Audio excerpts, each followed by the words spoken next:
Como lo comentábamos desde el principio de esta emisión, hoy vamos a estar hablando de inclusión, una reflexión de cómo se han dado las garantías para las personas con algún tipo de discapacidad física, pero también para la población trans, de acceder a su derecho al voto. Por eso hemos invitado a Verónica Tavares, ella es la coordinadora para el Departamento de Antioquia de la Misión de Observación Electoral. Bienvenida a esta mesa de Consejo de Redacción, buenos días. Muy buenos días a todos y todas, muchas gracias por la invitación.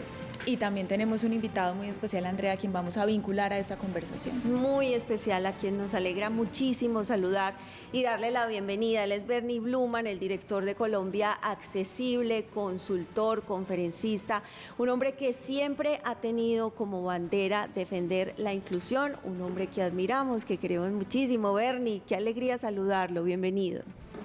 Andrea, muchas gracias. Paula, Juan, un gusto estar con ustedes. Muchas gracias por la invitación y por esas palabras tan lindas.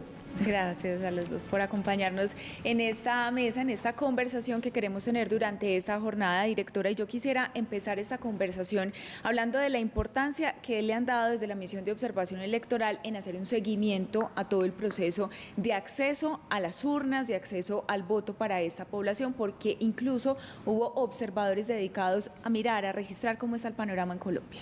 Exactamente. Nosotros desde la Misión de Observación Electoral tenemos unos enfoques diferenciales y ahí estamos observando, monitoreando cómo se aplica el protocolo trans que sacó pues el Consejo Nacional Electoral en el 2020 y que se aplicó para este año.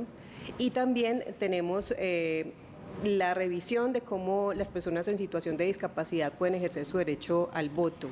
Y lo hacemos de dos maneras. Uno, personas en situación de discapacidad y también personas trans que hacen una revisión exclusiva, no solo desde su propia experiencia, sino también pues que hacen un monitoreo el día de las elecciones. Y por supuesto ya el resto también de nosotros que estamos en el puesto de votación tenemos preguntas exclusivas que tratan de indagar y revisar de qué manera se están ejerciendo los derechos por parte de estas personas, si les permiten que ejerzan sus derechos o si están teniendo algunos obstáculos para esto mismo. Bernie, usted es un hombre muy conocido en redes y siempre que tiene alguna inconformidad con algún tema siempre lo cuenta, a diario lo seguimos en las redes. El día de elecciones usted mostró el tema de las estructuras físicas donde le tocaba a usted votar y que evidentemente hay una limitación. Hablemos un poco de esto, Bernie. Por favor, buenos días. Buenos días. Pues yo creo que tenemos que arrancar desde atrás, porque el problema no es solamente en las elecciones, sino que tenemos un país que no es accesible. Y pues obviamente eso se va a ver en el proceso de elecciones, porque los lugares que se eligen para hacer todas las votaciones pues son lugares dentro de nuestro país que todavía no ha pensado suficiente en la inclusión. Los problemas siguen siendo grandísimos y me imagino, como dice la directora, están haciendo una veeduría y me imagino que les van a llegar todos los reportes de todo lo que va sucediendo, porque la mayoría de los lugares, y pensemos que no es solamente en las ciudades grandes, hay muchos lugares donde los sitios de votación no tienen esas posibilidades de accesibilidad y no ha sido suficiente tal vez el esfuerzo que se ha hecho en exigirles que sean completamente accesibles.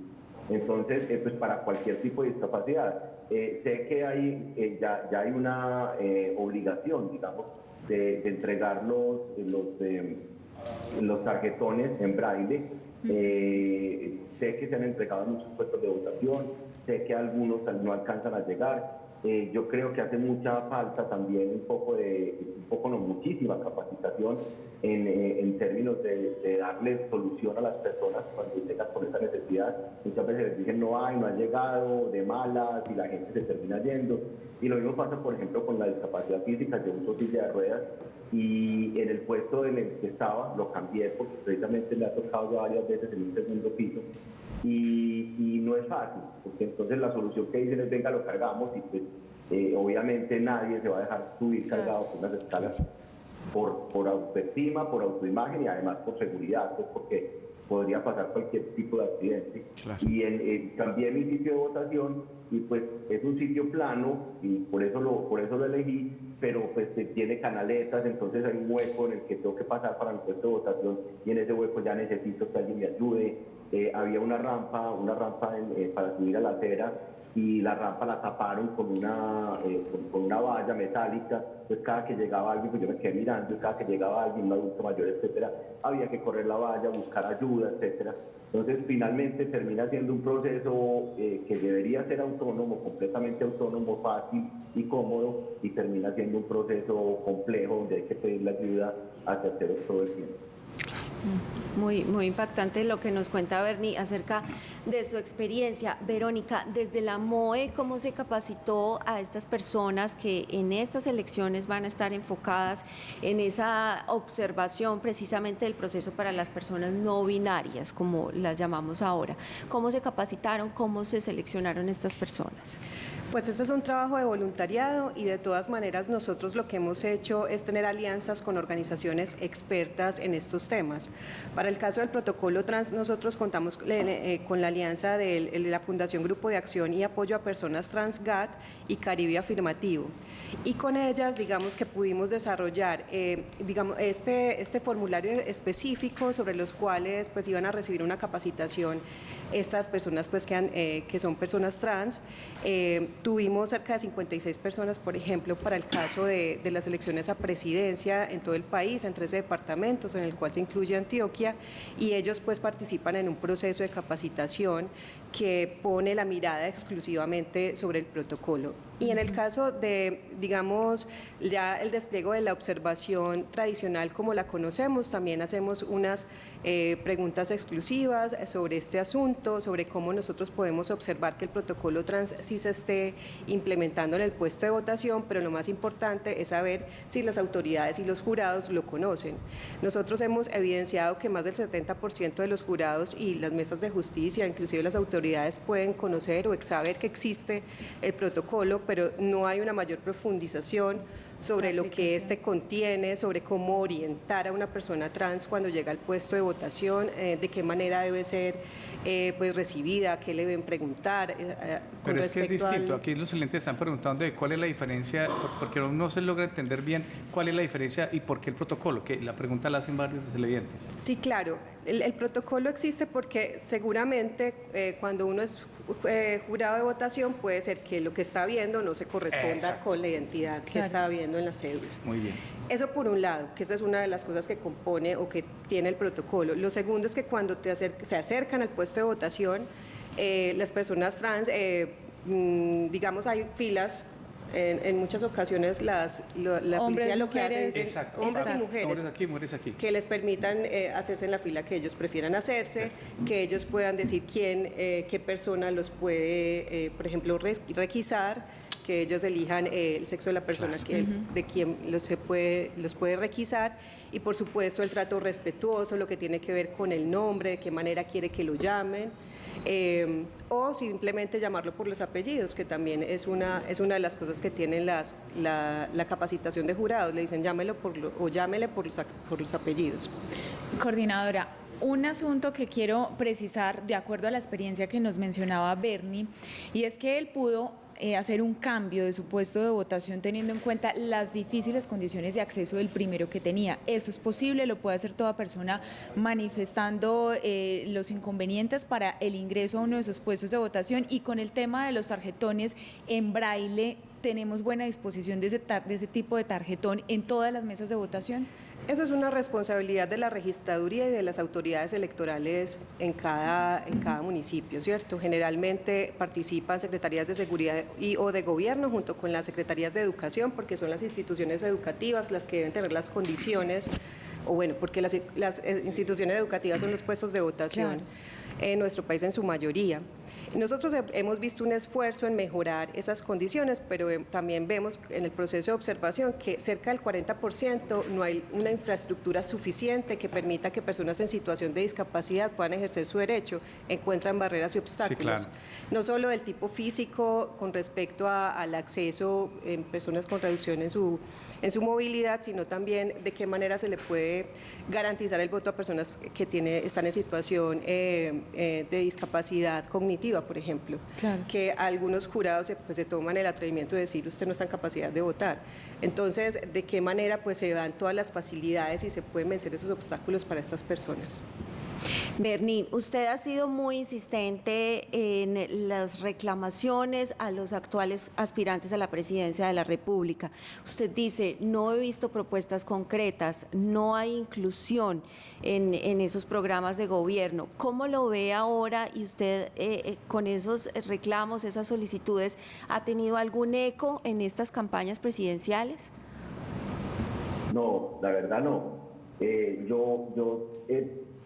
Cada que hay unas elecciones volvemos otra vez con el mismo tema y la verdad es que ha sido muy difícil, sobre todo el cambio de imaginario, que es un problema de la sociedad y obviamente termina siendo un problema también de las campañas y de los gobiernos, y es entender que las personas con discapacidad no están esperando que les regalen nada. Las personas con discapacidad están esperando oportunidades y herramientas.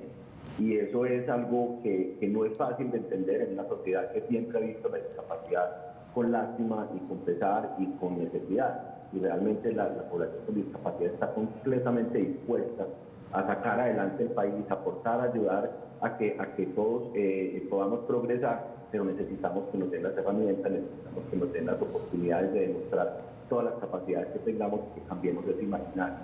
Realmente no ha sido fácil, hubo algunas campañas que entendieron un poco al final el proceso, que no pasaron a la segunda vuelta, y pues ahora la verdad es que no soy muy optimista con que vaya a haber un cambio en lo que va a suceder en adelante, y creo que falta mucho entender también el mercado y la posibilidad que tenemos. Somos casi 4 millones, o tal vez somos más de 4 millones de colombianos los que tenemos alguna discapacidad, y somos 4 millones de personas que podemos aportarle al país, que podemos ayudar a que el país crezca, que tenemos todas las posibilidades, las capacidades y las ganas, pero necesitamos que el país entienda que no estamos esperando que nos regalen, que no estamos esperando que nos den, sino que estamos esperando que nos den esa oportunidad, que nos entreguen las herramientas y que trabajemos en un entorno que nos permita aportarle al país de esa manera.